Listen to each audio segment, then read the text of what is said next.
नमस्कार, मेरा नाम है बीना और आज हम डिस्कस करने वाले हैं चैप्टर 1 का इंट्रोडक्शन। तो हम शुरुआत करते हैं कि उसमें ऐसा क्या है जो हमें पहले जानने की ज़रूरत है ताकि हम आगे अपने क्वेश्चंस हैं उनको इजीली सोल्व कर पाएँ, प्रॉब्लम्स को इजीली टैकल कर पाएँ। तो जो हमारा फर्स्ट चैप्टर है उसमें बेसिकली जो हमारे पॉजिटिव इंटीजर्स होते हैं उनकी कुछ इम्पोर्टेंट प्रॉपर्टीज को मेंशन किया गया है, जिनको हम दो कॉन्सेप्ट से अलग अलग, पहला है यूक्लिड डिवीजन एल्गोरिथम और सेकंड है फंडामेंटल थ्योरम ऑफ अर्थमेटिक की हेल्प से समझेंगे और फिर इनका यूज करेंगे आगे क्वेश्चंस को सोल्व करने के लिए। तो देखते हैं कि जो हमारी पहली थ्योरम बोल सकते हैं या पहला जो कॉन्सेप्ट है वो क्या कहता है। Euclid's division algorithm.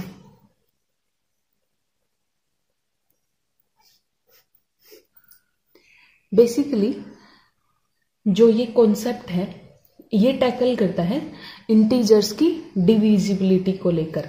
जैसे कि फॉर एग्जाम्पल के लिए मैं मानूं कि मेरे पास है 9 और उसको मेरे को करना है 2 से डिवाइड। तो मैं 2 से डिवाइड करूंगी तो 4 जा 8 और रिमाइंडर 1।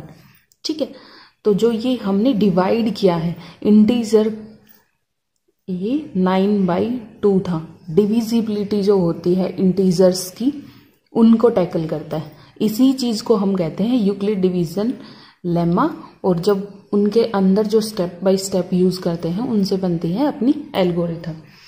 तो जो ये थ्योरम है या जो ये कॉन्सेप्ट है वो क्या कहता है कि मेरे पास कोई भी एक इंटीजर होगा a। जब उसको मैं दूसरे वाले इंटीजर से डिवाइड करूंगी तो मेरे पास कुछ रिमाइंडर आएगा r, और जो मेरा r होगा वो हमेशा लेस देन होगा किससे, b से। ये कहती है यूक्लिड डिवीजन एल्गोरिथम बेसिकली। तो ये अभी आपने एग्जांपल में देखा कि जब मैं किसी भी एक इंटीजर को दूसरे इंटीजर से डिवाइड करती हूँ तो एक रिमाइंडर बचता है, और जो रिमाइंडर आता है वो हमेशा डिवीजर से छोटा होता है।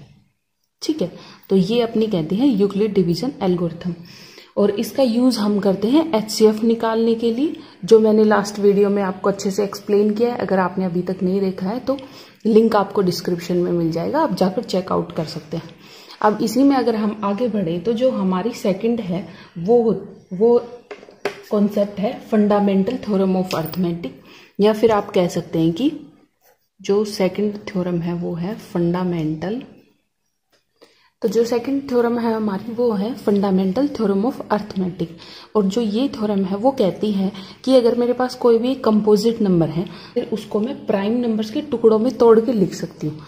फॉर एग्जाम्पल के लिए अगर मैं मानूं तो जैसे मेरे पास है 4, एक कंपोजिट नंबर है। कंपोजिट और प्राइम भी हमने पहले डिस्कस किया, अगर आपने नहीं देखा तो आप चेक कर सकते हैं।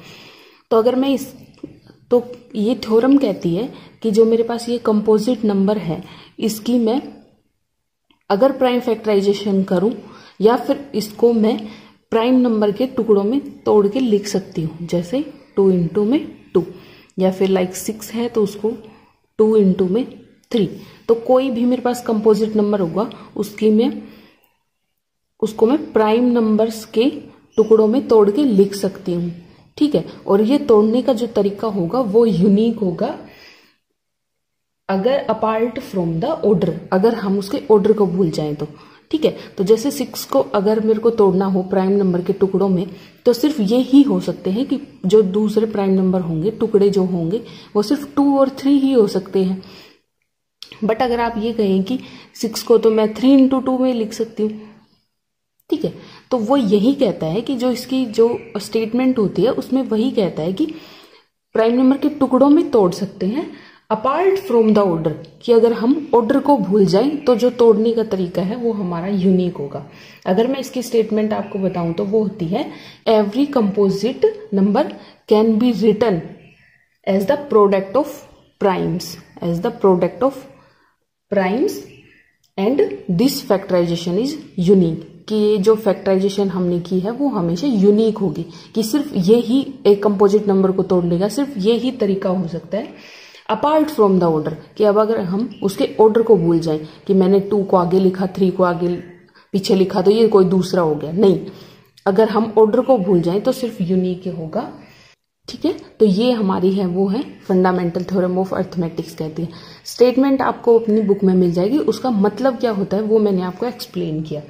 और जो फंडामेंटल थ्योरम ऑफ अर्थमेटिक अपनी है उसका हम बेसिकली यूज करते हैं कहाँ कहाँ पर, जो हमें अगर प्रूव करने होते हैं क्वेश्चंस में कि ये नंबर रेशनल है या इरेशनल है। जैसे अगर मेरे को प्रूव करना होता है कि √2 को प्रूव करो कि इरेशनल है, तो जो यूजेस होते हैं फंडामेंटल थ्योरम के, तो फर्स्ट यूज तो हम करते हैं to prove irrationality, and second use होता है कि to check the decimal expansion of rational.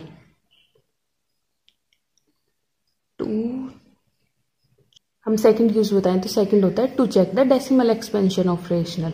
Basically इसका मतलब ये हुआ कि जब अगर कोई भी मेरा रेशनल नंबर है वो जैसे P/Q की फॉर्म में है, ठीक है, तो मैं फंडामेंटल थ्योरम ऑफ अर्थमेटिक का यूज करती हूँ ये चेक करने के लिए। जब मैं इसको डेसिमल फॉर्म में लिखूंगी तो वो फाइनाइट आएगा या फिर रिपीटिंग आएगा या फिर नॉन टर्मिनेटिंग आएगा। तो इन सब में हम फंडामेंटल थ्योरम ऑफ अर्थमेटिक का यूज करते हैं। और जो फर्स्ट है वो है Euclid division lemma. Division lemma का हम यूज करते हैं टू फाइंड HCF। तो आज के लिए बस इतना ही इंट्रोडक्शन। नेक्स्ट आने वाले वीडियो में हम डिस्कस करेंगे जो हमारा चैप्टर फर्स्ट है उसकी एक्सरसाइज। तब तक के लिए अगर आपका कोई भी डाउट है तो आप कमेंट बॉक्स में टाइप कर दीजिए। बाकी बहुत बहुत धन्यवाद।